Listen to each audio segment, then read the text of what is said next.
kebijakan Domestic Market Obligation atau DMO, dan Domestic Price Obligation atau DPO untuk menyelesaikan masalah tingginya harga minyak goreng oleh Kementerian Perdagangan mulai berdampak ke harga tandan buah segar atau TBS sawit di kalangan petani. Asosiasi Petani Kelapa Sawit Indonesia atau APKasindo melaporkan terjadi penurunan harga TBS di 16 provinsi di Indonesia. Ketua Umum DPP APKasindo Gulat Manurung menyatakan penurunan harga TBS di tingkat petani mencapai 27,5% dari semula dijual sebesar Rp3.250 per kilogram menjadi Rp2.250 per kilogram. Apabila hal ini tidak segera diatasi oleh pemerintah, dirinya memprediksi penurunan akan terus terjadi dalam 3 hari ke depan.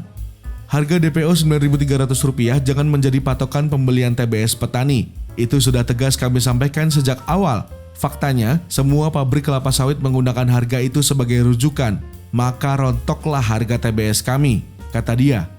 Di sisi lain, harga CPO di Bursa Malaysia Derivatif pada perdagangan Senin 31 Januari terkerek naik hingga Rp5.633 Malaysia per ton. Kenaikan ini disinyalir akibat adanya kebijakan DMO dari Kemendak RI yang mulai berlaku per Kamis 27 Januari.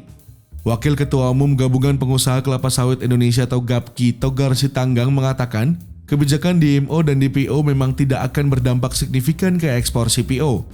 Menurutnya, ekspor CPO Indonesia mungkin turun hanya 1 juta ton tahun ini. Kebijakan itu bisa mengganggu ekspor Februari, tapi total ekspor mungkin tidak turun banyak, katanya. Kementerian Perdagangan sebelumnya memastikan kebijakan DPO tidak berlaku ke seluruh produk minyak sawit mentah atau crude palm oil atau CPO yang dipasok ke dalam negeri. Harga khusus hanya diterapkan pada bahan baku untuk minyak goreng domestik sebagai solusi pemenuhan kebutuhan minyak goreng dalam negeri yang belakangan naik tajam. Sampai saat ini harga DPO hanya untuk 20% dari volume yang diekspor, ujar Indrasari Wisnuwardana, Direktur Jenderal Perdagangan Luar Negeri Kemendak. Wisnu menyebut, sejauh ini, kebutuhan CPO nasional sebesar 5,7 juta kiloliter untuk minyak goreng sudah terpenuhi. Dengan kondisi ini, dirinya menjamin tidak banyak berpengaruh ke ekspor CPO. Menurutnya, potensi penurunan masih ada meski tak besar dan dalam jangka pendek, namun bisa terkompensasi dengan harga CPO dunia yang terkerek.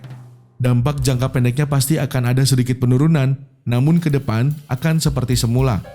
Di samping itu, harga CPO internasional bisa naik dan penurunan ini akan terkompensasi dengan kenaikan harga di pasar internasional, ujarnya.